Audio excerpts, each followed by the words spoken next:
पूरे मुल्क में अज पहिरीं मई ते मज़ूर ऐं पौरतन जो आलमी ॾींहुं मल्हायो पियो वञे। मज़ूरनि खे इहा बि ख़बर न आहे त असांजे नाले सां ॾींहुं मल्हायो पियो वञे। मज़ूर वीचारा पंहिंजे बचनि जे लाइ हक़ लाल जी रोज़ी करण में मसरूफ़ आहिनि। के मज़ूर त वरी रोज़ी जे इंतज़ार में वेठा आहिनि, के मज़ूर त रोज़ी में मसरूफ़ नज़र अची रहिया आहिनि ऐं सिज लहण ताईं तमामु घटि उजरो मिलण ते पिया लोड़ींदा आहिनि। वधीक मज़ूरनि सिंध टीवी न्यूज़ सां ॻाल्हाईंदे चयो त गरीब माण्हू असां आहियूं, का बि शइ असांखे नथी मिले। हिते सुबुह जो अचूं था हिते मज़दूरी ख़ातिर, काई मज़दूरी असांखे नथी मिले ने।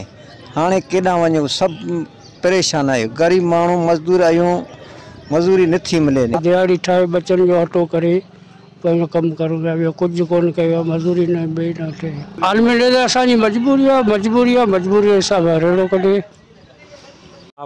पोइ कमाऊंदा खाऊं, 200, 400, 500 कमाऊंदा। आलमी ॾींहुं असीं मज़ूर रोज़ानो इहे ई मिड़े 200, 300 तारीख़ कढींदा आहियूं, पर हुनमें असांजो न को घी जो किलो थिए थो, न को खंडु थिए थो, न अटो वग़ैरह कुझु बि कोन थो थिए।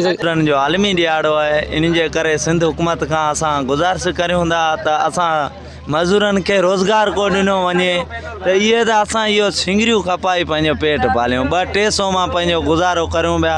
हुकूमत खे अर्ज़ु करूं था त महिरबानी करे असांखे को रोज़गार ॾिनो वञे, जीअं त असां पंहिंजो पेट सफ़र गुज़ार करी सघूं। कैमरामैन मुश्ताक बजीर सां गॾु रजब रहमी बजीर, सिंध टीवी न्यूज़, चेलार।